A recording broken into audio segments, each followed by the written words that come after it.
हैं और Cliff is 60 to 70% of the business. और अगर हम आपके बिजनेस में एक नॉर्मल ट्रेडिशनल कुरियर से 2% भी एक्स्ट्रा डिलीवरी करते हैं तो that is the value we are adding into your business.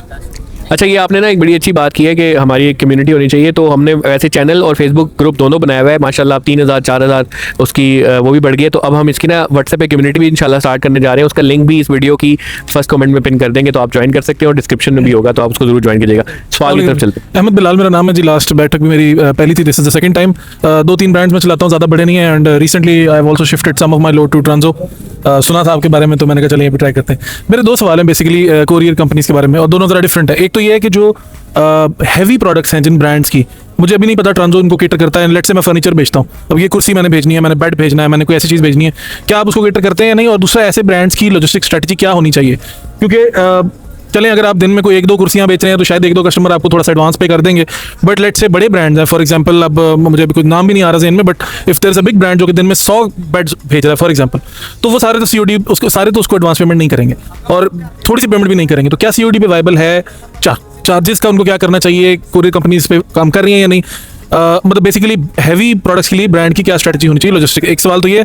दूसरा सवाल ये है कि कुछ साल पहले मैंने सुना था कि ट्रैक्स और कुछ और कंपनीज जो थी वो काम कर रही थी डेटा शेयरिंग पे। अब मेरा ख्याल है कि मुश्किल है, क्योंकि एक दूसरे की टांगें बहुत खींची जाती हैं। बट अगर एक कस्टमर है जो 40 ऑर्डर रिटर्न कर चुका है, लास्ट टाइम भी एक बात हुई थी, तो उसका डेटा है ना सबके पास। मतलब लेट्स से एक ही कोरियर कंपनी थी, TCS फॉर एग्जांपल, TCS को पता है कि ये बंदा हमेशा ही ऑर्डर रिटर्न करता है, तो डोंट यू थिंक कि बैक एंड पे एक इंटीग्रेशन होनी चाहिए?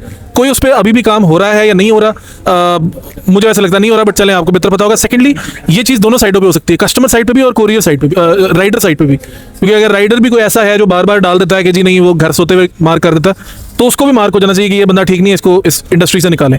तो क्या इस पे कोई काम हो रहा है? ये 2 मेरे सवाल। Thank you. अच्छा, इसमें एक चीज़ ये हो रही है कि जो सबसे पहले वाली आपकी स्ट्रैटेजी मैंने बताई है, जो पहले आपने सवाल किया कि जो हैवी गुड्स है, यस, अगर मैं ट्रांसो के पॉइंट ऑफ व्यू से बात करूं तो मैं आज भी फर्नीचर के कुछ क्लाइंट्स के साथ काम कर रहा हूं जिसमें उनकी हैवी गुड्स आ रहे हैं। और हैवी गुड्स जो है वो सीओडी बिजनेस के, अब it depends on the company. कुछ ट्रेडिशनल कुरियर उसको सीओडी बिजनेस में नहीं काउंट करते, उसको उसमें डाल देते हैं, डिटेल में डाल देते हैं, ओवरलैंड में डाल देते हैं। लेकिन जितनी भी लॉजिस्टिक्स कंपनीज हैं वो हैवी शिपमेंट्स को कर रही हैं और ट्रांसो भी हैवी शिपमेंट्स को कर रहे हैं। इनफैक्ट हमने क्विक कॉमर्स के ऊपर भी हम काम कर रहे हैं। अच्छा, हमने जो आगे भाई ने सवाल किया था ट्रांसो क्या कर रहे हैं, हम खुद एक स्टार्टअप है, हम स्टार्टअप्स को भी प्रमोट कर रहे हैं। मेरे पास फिशिटो ब्रांड चल रहा है, ठीक हो गया, और फिशिटो ब्रांड क्विक कॉमर्स के ऊपर है। और क्योंकि अगर मैं उसको चार्ज करूं तो 1000 रुपया मेरी कॉस्ट आ रही है उसके एक ऑर्डर को डिलीवर करने के लिए, लेकिन मैं उसको रेगुलर सीओडी बिजनेस के चार्जेस लगा रहा हूं। लेकिन मैं उसको अभी मैं नुकसान उठा रहा हूं, पर मैं उसको सपोर्ट कर रहा हूं उसके बाकी ब्रांड से भी कमा।